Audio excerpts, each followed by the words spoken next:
দিনমজুর পরিবারের একমাত্র ছেলে প্রবাসী কল্যাণ ব্যাংক থেকে সে ঋণ নিয়ে প্রবাসে পাড়ি জমিয়েছে।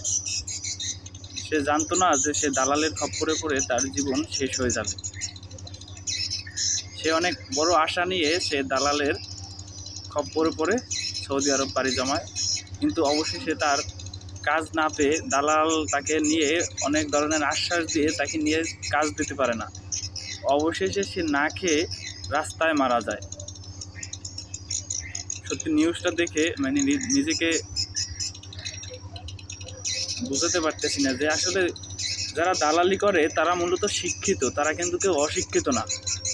তারা যে দালালি করে তার ভিতরে সর্বনিম্ন আপনার ইন্টার পাস বা এসএসসি পাস এরকমের। দেখা গেল যে মূর্খ মানুষ যারা লেখাপড়ার করে নাই তারা কিন্তু দালালি করতে পারে না। দালালি করে যারা শিক্ষিত, যারা বুঝদার, যারা বুদ্ধিমান, তারাই দালালি করে। সামান্য কিছু টাকার জন্য দালালি করে একটা মানুষের জীবন শেষ করে দেওয়া, আসলে এটা যে মানুষত্ব বা সে যে সারা জীবন বেঁচে থাকবে এই দালালি করে যে সারা জীবন টাকা খেতে পারবে এরকমের তো কিছু না, তারও একদিন মারা যেতে হবে। একটা ছেলের একটা পরিবারের জন্য সেই সব থেকে ভরসা একটা ছেলে একটা পরিবারের জন্য, কিন্তু দালাল তাকে নিয়ে এইভাবে তার জীবনটা শেষ করে দিয়েছে। আসলে এটা মানার মতো না।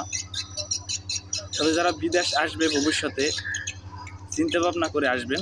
এই নিউজটা দেখে সত্যি আমার অনেক খারাপ লাগছে। আসলে সবাই তো আবার এক রকমের না, সবাই তো যাই কাজ পায় না। অনেকে আছে কাজ পায়, অনেকে আছে কাজ পায় না। তবে যারা দালালি করে, মূলত যারা পার্মানেন্টভাবে দালালি করে, তারা শুধু টাকার জন্য 20,000 50,000 টাকার জন্য মানুষের জীবন নষ্ট করে দেয় এইভাবে।